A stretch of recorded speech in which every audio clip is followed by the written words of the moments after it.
আজ ভূত চতুর্দশী। সবাইকে ভূত চতুর্দশীর শুভেচ্ছা তো জানাচ্ছি, সাথে আমার সংগ্রহের যতগুলো ভূতের গল্প আছে সেগুলো তোমাদের কাছে নিয়ে এসেছি।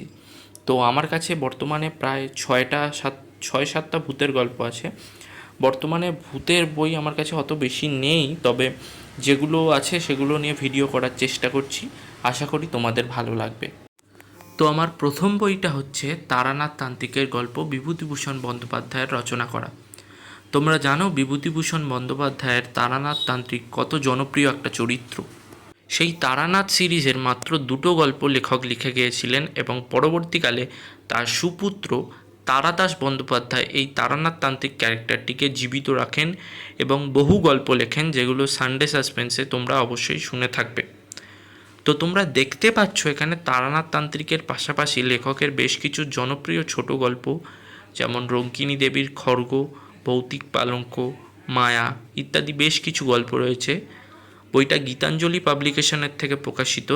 বইটার বর্তমান বাজারে মূল্য প্রায় 150 থেকে 200 টাকা।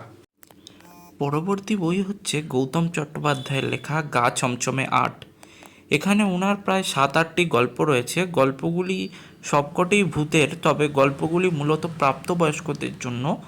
এখানে বেশ কিছু ঘটনা আছে যেগুলো বাচ্চাদের জন্য নয়, তাই আমি ছোটদের এই বইটা রেকমেন্ড করব না।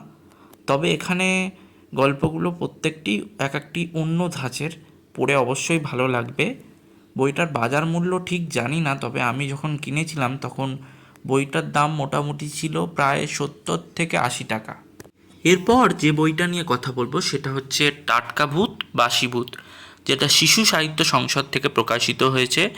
বইটা একটা ছোট গল্পের সংকলন। অবশ্যই এখানেও সবকটি ভূতের গল্প। এখানে বেশ কিছু নামি দামি লেখকদের গল্প আছে, যেমন বঙ্কিমচন্দ্র চট্টোপাধ্যায়, উপেন্দ্র কিশোর রায়চৌধুরী, হেমেন্দ্র কুমার রায়, শরদিন্দু বন্দ্যোপাধ্যায় প্রমুখ। 286 পৃষ্ঠার এই বইটা আমি কিনেছিলাম 100 টাকা দিয়ে, তবে আমি পুরনো কিনেছি তাই দামটা কম। বর্তমান বাজারে এর মূল্য প্রায় 250 থেকে 280 টাকা। চতুর্থ যে বইটার কথা বলবো সেটা হচ্ছে অভীক সরকারের লেখা খোঁড়া ভৈরবীর মাঠ। এখানে মোট 2টি ভৌতিক উপন্যাস রয়েছে, একটি হচ্ছে কালিয়ামাসান এবং অন্যটি খোঁড়া ভৈরবীর মাঠ। বইটি পত্রভারতী থেকে প্রকাশিত 104 পৃষ্ঠার একটি বই। বর্তমান বাজারে যার মূল্য হচ্ছে 150 টাকা। এখানে লোকশ্রুতি, কল্পনা ও অলৌকিকতাকে কেন্দ্র করে গল্প দুটি রচনা করা হয়েছে, যা খুবই আকর্ষণীয় লেগেছে আমার। পরবর্তী বইটি হচ্ছে সন্দীপ রায় সম্পাদিত আরও অশরীরী। বইটির অলঙ্করণ বা ইলাস্ট্রেশন করেছেন স্বয়ং সত্যজিৎ রায়। বর্তমান বাজারে বইটার মূল্য হচ্ছে 200 টাকা।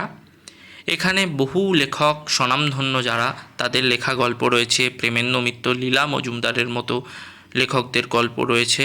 পাশাপাশি আরও কিছু নতুন লেখকদেরও গল্প রয়েছে, যেগুলি সত্যিই মনোগ্রাহী এবং আপনাদের পড়ে অবশ্যই ভালো লাগবে। বইটির শুরুতে নীরেন্দ্রনাথ চক্রবর্তীর একটি সুন্দর কবিতা অদ্ভুতুরে ছাপানো হয়েছে। এটি সত্যি ভূতের গল্প বিষয়ে এত সুন্দর একটা কবিতা, অবশ্যই পড়ে দেখবেন। এরপর যে বইটার কথা বলবো সেটা হচ্ছে অলৌকিক গল্প, সেরা অলৌকিক গল্প। এটা আদিত্য পুস্তকালয় থেকে প্রকাশিত। মূল্য হচ্ছে মাত্র 120 টাকা। এটা একটা ছোট গল্পেরই সংকলন, যেখানে সত্যজিৎ রায়, বিমল কর, লীলা মজুমদার, সুনীল গঙ্গোপাধ্যায়, সৈয়দ মুস্তাফা সিরাজ সহ নানা নতুন নতুন লেখকদের গল্প আছে।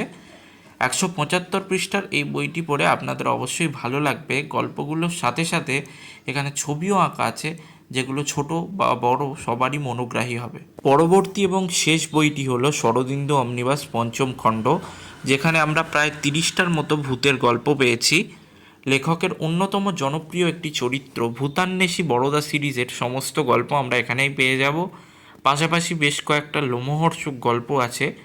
আনন্দ পাবলিশার্স থেকে প্রকাশিত এই বইটার বর্তমানে বাজারের মূল্য 600 টাকা, তবে আমি পুরনো হিসেবে কিনেছি তাই দামটা অনেক কম। এই বইগুলোর মধ্যে কোন বইটা আপনাদের সবথেকে ভালো লেগেছে তা কমেন্ট বক্সে অবশ্যই জানাবেন, এবং কোন বইগুলি আপনারা পড়ে ফেলেছেন সেটাও কমেন্টে জানাবেন। Thanks for watching.